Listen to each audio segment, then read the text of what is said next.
veine et sens d'intervention de mes prédécesseurs, il s'agit de proposer une ouverture de crédit sur le programme 122 à hauteur de 40 millions d'euros en AE et 30 millions d'euros en CP pour accompagner les territoires qui ont été frappés par des intempéries lors des tempêtes Kirk et Leslie, notamment au mois d'octobre 2024, mais aussi, au vu de la réponse qui m'a été faite tout à l'heure après ma déclaration générale, pouvoir avoir la garantie aussi que les engagements pris notamment sur 3 départements, les Hautes-Alpes à hauteur de 20 300 000 euros, pour les Alpes-de-Provence à hauteur de 14,5 millions et 11,1 millions pour les Alpes-Maritimes ces derniers jours, puissent trouver leur transcription budgétaire dans le budget 2025. C'est avant tout une précaution pour discuter avec le futur gouvernement et avoir une garantie que le Sénat a bien fixé le cap des engagements donnés par le gouvernement et qu'à l'occasion de la navette, on puisse avoir une lisibilité et une traçabilité de ces engagements. Madame la rapporteure, quel est l'avis de la Commission sur ces 3 amendements en discussion commune, s'il vous plaît? Ces 3 amendements posent effectivement une réelle difficulté. On voit tous que nous sommes confrontés au réchauffement climatique, que les conditions, maintenant on ne peut même plus parler d'intempéries. À chaque fois, c'est plus un parapluie qu'il faut sortir, il faut se mettre dans un bunker carrément pour être un peu à l'abri. Enfin, c'est difficile pour de très nombreuses collectivités.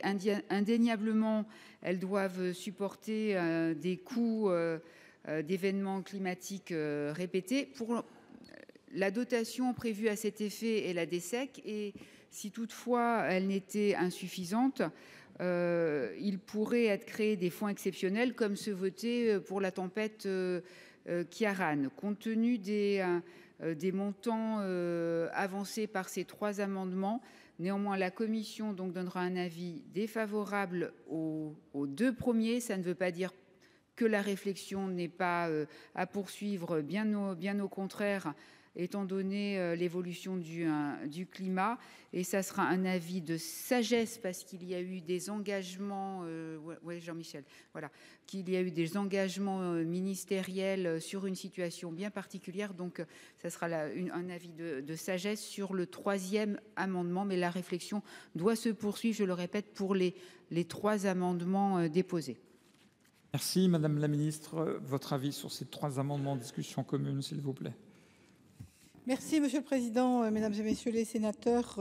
Vous le savez, il y a plusieurs dispositifs pour soutenir les collectivités face aux réparations des dégâts causés par des catastrophes climatiques. Madame Gatel, bien connue dans cette assemblée, s'est rendue la semaine dernière dans le département des Hautes-Alpes. Dans votre département, Monsieur le Sénateur, a fait des annonces. Vous imaginez bien que ces annonces étaient validées par le département, que ces annonces que vous venez de réitérer font l'objet de financement pour certaines sur la fin de l'exercice 24. Je rappelle que le compte de gestion a été voté cet après-midi et que parallèlement à cela, les montants qui sont affichés pour l'exercice 25, à savoir 40 millions en AE et 30 millions en CP, permettent de s'engager, sachant que bien évidemment, dans le cas d'événements importants, le gouvernement a capacité à réfléchir des crédits. C'est la raison pour laquelle le gouvernement sera défavorable sur ces 3 amendements en réitérant qu'il financera bien les engagements annoncés la semaine dernière.